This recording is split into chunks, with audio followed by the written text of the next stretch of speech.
sinabawang isda.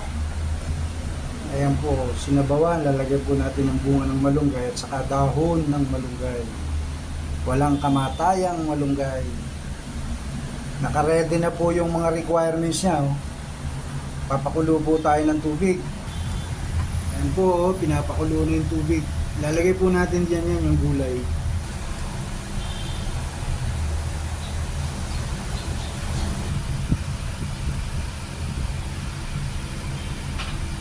Lalagay na po natin isda.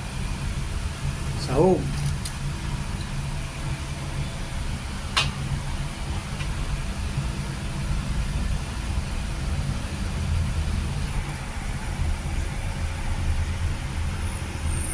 Lagyan po natin to.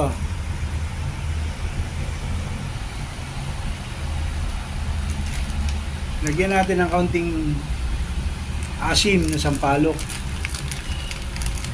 Konti lang. Ayan po.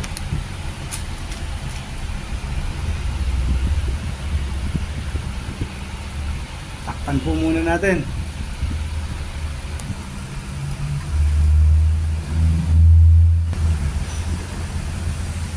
Ayan po, kumukulo na oh.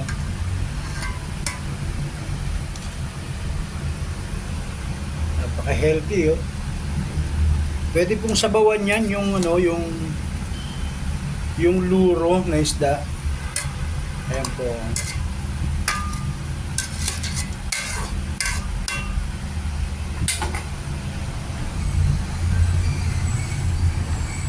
Lagi po nating lagyan ng malunggay.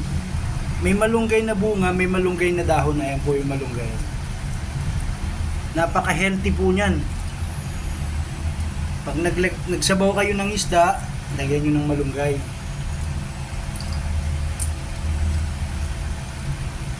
Mga 5 minutes po, okay na po yan.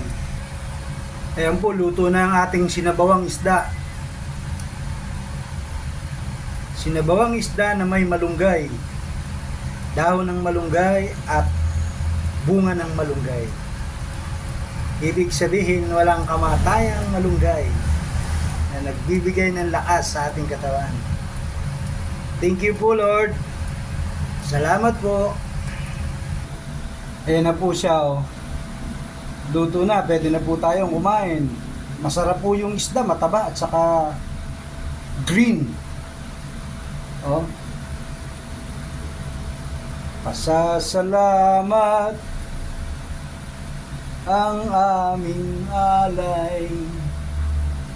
Pasasalamat alay mong buhay. Ingat. Bye-bye.